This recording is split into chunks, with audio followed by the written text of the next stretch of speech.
Dr. Andy, welcome back. Hey, Mrs. Sprang, how are you? I'm wonderful. How are you? I'm super. I've never been better. I have to say, I'm really excited by our professional-looking names below our pictures there. It's true. Well, I think it's good that people know who we are, don't you think? It is. I think it's part of the increasingly high quality standards we have for these videos. Yes, I realized last time that there were some people who viewed our last one, but weren't totally sure that you were the clinical Yeah. psychologist at Basset Psychological, and then I was the director of the preschool. So Yeah, now I it's think really clear. the general sense from some people was, who is this guy? Maybe. Yeah, well, now we all know. Now we know. So, should we chat? Yeah, I think that maybe something good for us to talk about this week is just the idea of having a plan. So it feels sort of funny right now when things are still a little uncertain to talk about having a plan. But if there's one thing I've noticed, at least with my own family and even just being a teacher, having a plan for the day is really important. I agree. That's something that we have been talking about with a lot of families here in the office. Is that it's really important to be intentional about what you're going to do with your day. We always tell people never leave a good day to chance. We don't want to just wake up and say, well, I hope a good day happens. We want to set ourselves up for success by thinking about what are some things that would make it more likely that we'll have a good day. Well, what I've found too, I think, is my kids, some more than others, are really reliant on a routine. And the days where we're kind of out of whack, you can just tell that it just doesn't feel quite right. And part of what's made this whole experience hard is that the natural rhythm of our life has been totally disrupted. So I think there's probably value in just finding a new rhythm. And maybe it doesn't have to be like a color-coded schedule. Maybe it does if that's your thing, but just to have sort of a natural routine for the day. I agree. People in general, but kids specifically, are creatures of habit. They really like consistency and predictability. And so having a general schedule for your day and a general structure with expectations is really important. Kids like to know what comes next. We all like those days every once in a while where we toss the schedule out the window and just kind of do whatever and have some downtime, but that should be more the exception than the rule. Yeah, I tend to agree with that. And it actually makes me feel better to sort of know what the natural rhythm of my day will look like. And so I think it's good advice for anyone. I think it's especially important for kids, but I think it can help grown-ups too. I agree. So you and I were talking earlier. You had found some resources from the Ohio Department of Health that kind of go through some guidelines for helping people establish a good structure and a good rhythm for the day. And we thought it might be a good idea to just kind of go through some of those. I know, I think we're going to link to that article in the comments or link below, however that works. We'll figure that out. But you and I picked out some ones that we thought were particularly important for our Montgomery Nursery School families. So should we go through those a little bit? Yeah, I think so. Well, I feel like one thing that's really kind of important, as with a lot of things in parenting, is that idea of being consistent. So having sort of like a wake-up time, meal times, bedtimes. I know that my children really love, if I let them, they would probably eat snacks all day. And so we kind of have... I think I would too. Right? Who wouldn't? I know. But we have a wake-up time, we have breakfast, then we have a snack, then we have lunch, then we have another snack, then we have dinner, and then we have bedtime. And those, I feel like those, for kids especially, it's like they know when it's snack time or they know when it's lunchtime. And even so, Lydia, my 4-year-old, sometimes she'll even say, is this lunch or is this dinner? Because she marks time based on when she gets to have snacks. And so I do think that kind of picking consistent times for those things, I mean, it doesn't have to be like exactly at 8 a.m. you're eating breakfast at the table, but kind of having a natural rhythm or flow for those things will help kids plan out their days. I think so, absolutely. And I think you could also make the argument that maybe one of the most important things to be consistent about is bedtime and wake up time. For sure. We feel best when we're getting good sleep, and also our body kind of gets into a rhythm where we are going to feel our best if we're going to bed at a consistent time and then waking up at a consistent time. And I know the temptation for a lot of families in the summer is, oh, just sleep in. And, a little bit of sleeping in is okay, but it's also important to remember that as humans, we feel best if we're kind of keyed to the natural daylight and night cycle. So, our bodies are hardwired to get up when the sun comes up. So making sure that kids are kind of consistently getting out of bed, and we aren't trying to catch up on sleep on weekends and stuff like that is really important. The more consistent we be with sleep, the better we feel. No, I think that's really good. I think going along with that, actually starting the day is kind of an important thing. Yeah. I know that sometimes the temptation for us is, especially on the weekends, to sort of have a rolling start. In fact, Lydia, my 4-year-old again, she often will say, could we have a pajama day today? Because she loves wearing her pajamas. And, it's like sometimes we do have cozy days or whatever, but I do at least make her put on a clean pair of pajamas. Like it's that routine of like, we're going to start the day, and this is what starting the day means. And they know they eat breakfast, they change their clothes, brush their teeth. And it just gets us moving. Doesn't mean we're always moving quickly, but it does kind of get us started. Yeah. I think kind of that intentional transition from I'm waking up and hanging out to now I'm starting my day is really important. And if we don't give ourselves that kind of rigid transition point, then it's hard to get the day going. Yeah. No, I agree. I agree with that.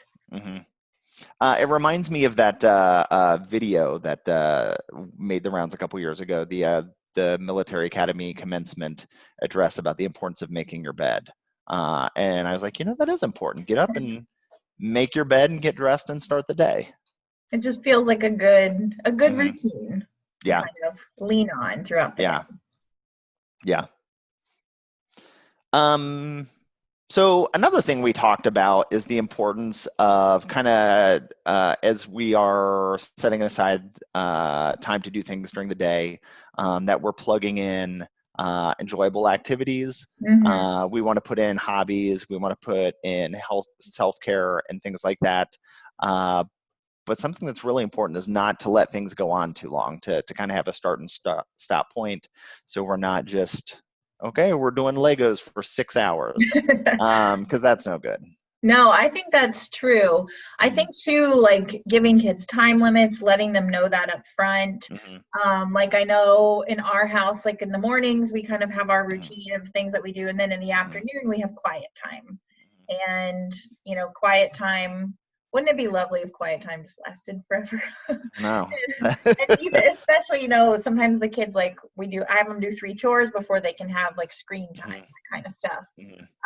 So we kind of have our routine for that, but they will get lost in Legos. They get lost in screen time. They get lost in painting and drawing, and then there's a mess, and then we're behind, and then the whole day kind of gets thrown off. So I think it is helpful to say, we're going to have 1 hour of quiet time. Lydia doesn't understand what an hour is, but her older sisters do. Yeah. And it just kind of helps them to know that there will be a stop. Yeah, knowing that kind of leads into one of the things we're going to discuss next, but knowing that this fun thing we're going to do has a start time, and then it will also have an end time, and we will move on to something else is really important, because kids like to know what is coming next. They like predictability.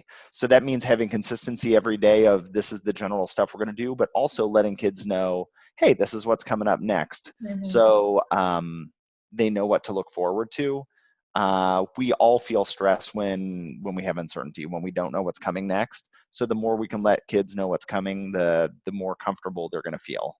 Definitely. Well, and I find too, if you're having a kiddo who's having a hard time transitioning with that, giving some advanced warnings can be helpful. Even setting like a visual timer can be helpful. A helpful way to kind of give kids that predictability that they need. Yeah, to let them know what's coming next. For sure. I think, so we're talking a lot about events and kind of the schedule of the day, and that's really important. But I also think having built-in expectations each day that maybe aren't tied to a specific schedule are really good, to give kids specific responsibilities or chores, and then also giving them the flexibility to kind of do that whenever, to not say, okay, this is chore time necessarily unless you want to do it that way, but make sure kids know what is expected of them as far as keeping the room clean and keeping dirty clothes in the hamper and toys put away and stuff like that. All of those things, can be specific to your house, but setting some expectations for kids about the things they need to do during the day is really important. I agree with that. I also think plugging those expectations kind of into your daily routine will help reinforce them. So if you have kind of rules about how the day will work, not just what happens in the day, but how it will work, that can be reinforced by just having a consistent routine to go from. I agree. As I look at our list, we're talking about a lot of stuff for kiddos, but I think a really important thing to keep in mind for parents as we plan out the day is also to be intentional about parent self-care. A lot of times when we're during the summer or even coming out of quarantine where we're home with kids for an extended period of time, it's really easy to just get focused on, I got to do this stuff for my kids. I have to make the day go smooth. But we are not going to be good parents if we're running on fumes. So it's really important to plug in a little intentional self-care for ourselves in there. I think you bring up an excellent point. Let's do a quick survey, Mrs. Sprang. How are you doing with self-care? I think I could probably be doing better. I think I have a lot of room for growth with my self-care. And I think a lot of people are probably in that boat right now. But what I always tell parents here in the office is that you're not going to be a good parent if you're not feeling good. So it's important to make sure your battery's charged too. I think that's very sound advice. Yeah. I feel like we hit on a bunch of our topics there. Did we leave anything out? So. No, I think that feels pretty good. I think that sometimes it's a simple idea, the power of a plan. Yeah. But I do think that it can go a really long way, especially as we're home a lot more. Yeah.